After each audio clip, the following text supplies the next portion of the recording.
My name is Margaret Compton. I am 64 years old. I am in my 4th year of an ovarian cancer journey. I had ovarian cancer, high-grade serous. I was diagnosed stage 3C. It was about almost a month of recovery after the surgery. When I got home after 4 days in the hospital, the very first day I said, I am going to go and walk to the corner of my street. And I did. I had to use walking poles, but I did. And then the next day I said, I'm going to do that twice. And the following day I'm going to do that 3 times. I was so determined to get back on my feet. I have a tremendous confidence in my body to do things, probably because I am a climber and a mountaineer, and I know what my body can do. I have a tremendous belief that it's strong, and I have a tremendous belief that it heals. So after the surgery, I just really hung on that belief. Going into chemotherapy, and it was winter as well, I felt I was cocooning a little bit more and kind of looking inwards a lot. It was my first experience. I had, probably like a lot of people, I had some huge misconceptions about chemotherapy based on maybe 20 or 30 years ago when people really suffered, and I thought I was going to suffer a lot. So it was actually encouraging that I didn't suffer as much as I thought I was going to suffer. Ovarian Cancer Canada was one of the first organizations I contacted. Number one, it's very specific to my condition. Number two, I assumed they had to be most current with developments, with research, education and knowledge. Their whole mission is to create awareness and to support people like us. And I wanted to contact them to use their resources, to use their information. And information and knowledge is power, and that's really what I needed. I was so hungry for information and knowledge. So I received a package from them, and that was helpful. It was for newly diagnosed ovarian cancer women. I went through that quite thoroughly. And then I attended some other functions, so I volunteered to be one of the speakers to students. I believe awareness of ovarian cancer needs to be raised, and that is one of the big pillars of OCC.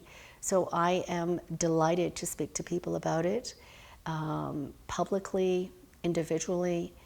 It's something that affects so many people. I mean, men need to know about it because they have women in their lives. And so I've always been very open about it, and I'm a champion for increasing awareness. When I finished my first chemotherapy and I had the CT scan and there was no evidence of disease, I jumped up in the office and I said, "This is great," and hugged everyone in the room. And I really innocently and maybe naively thought that was it. And I get on with my life. I was 62 at the time, and I was just so ready to climb more mountains and get back to work and just really re-engage with life. So when 6 months later, when my first recurrence occurred, there was evidence that I would probably be in treatment again. Certainly, I was extremely disappointed. I was afraid. I knew it was common for ovarian cancer. I knew recurrence was very common and very likely, but I had pushed that aside. I assumed it wasn't going to be me, but it was me.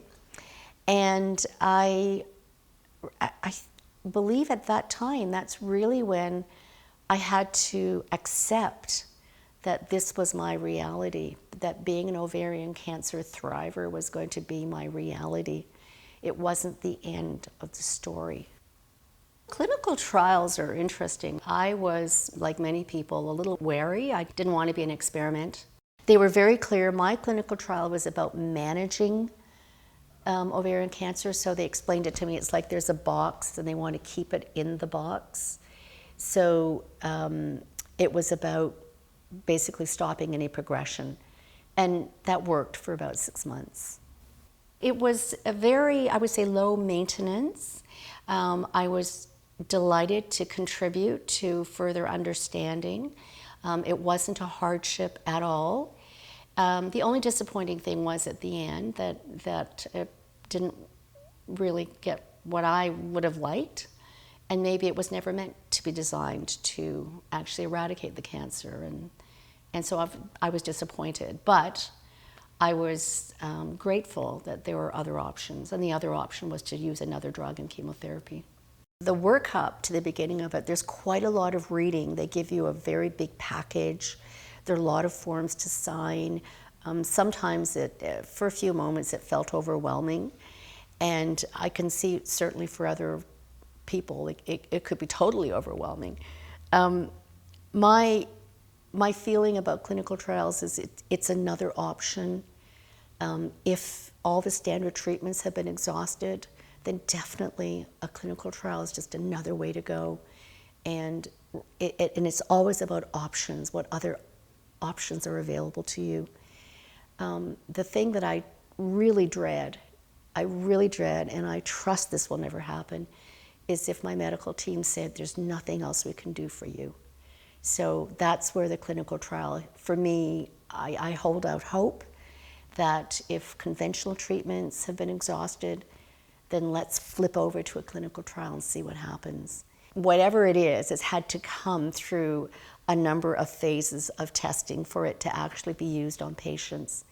And I welcome the opportunity to contribute.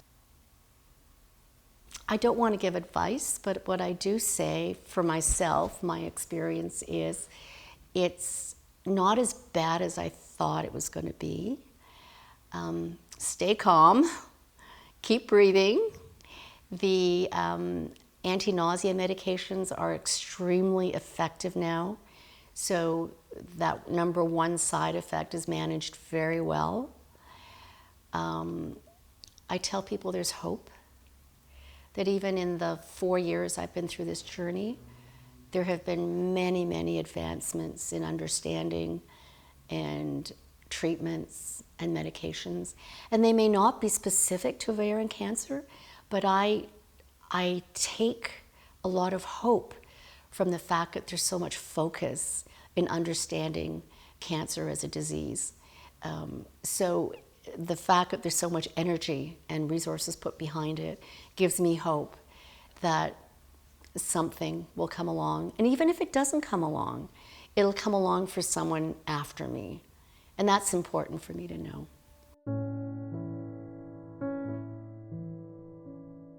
Some people say to me, what's it like if you have a bad day? And I say, I don't have bad days, but I do have sad days. And the sad days are when I think about, well, they're regrets.